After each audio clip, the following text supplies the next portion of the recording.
अस्सलामुअलैकुम व्यूअर्स, कैसे हैं आप सब। उम्मीद करती हूँ आप सब खैरियत से होंगे। आप देख रहे हैं benefits of nature YouTube channel. आपसे गुजारिश है कि मेरे चैनल बेनिफिट्स ऑफ नेचर को सब्सक्राइब ज़रूर करें।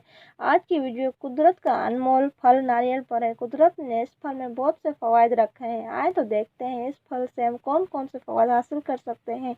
नारियल अंदर से सफ़ेद और बाहर से गहरे रंग का होता है। गिरीदार मेवे का मवाद बहुत खुसूसियात का हामिल है। इसमें पोटेशियम, कैल्शियम, आयरन, तांबे, सोडियम, फास्फोरस की वाफिर मकदार मौजूद होती है। नारियल का इस्तेमाल करने से पेट के कीड़े हलाक हो जाते हैं। नारियल का तेल जली हुई जिल्द पर लगाने से ज़ख्म भर जाते हैं और इन्फेक्शन से लड़ने में मदद मिलती है। आधा कप नारियल का दूध, एक खाने का चम्मच शहद रात को पीने से खराश और खुश्क खांसी ख़त्म हो जाती है।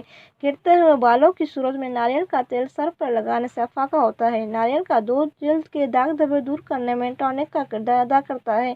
नारियल के पानी में ऐसे अज्जा पाए जाते हैं जो दिमाग को तरोताज़ा और सेहत अता करते हैं और पुरसुकून नींद लाने में कारगर साबित हो सकते हैं। नारियल का मुसलसल इस्तेमाल क़ुव्वत मुदाफ़अत को तक़वियत मिलती है। नारियल के इस्तेमाल से डिप्रेशन और दबाव से भी छुटकारा पाया जा सकता है। अगर आपको इस वीडियो से मालूमात में इजाफ़ा हुआ है तो मेरे चैनल को सब्सक्राइब ज़रूर करें और इस वीडियो को लाइक और शेयर ज़रूर करें। शुक्रिया।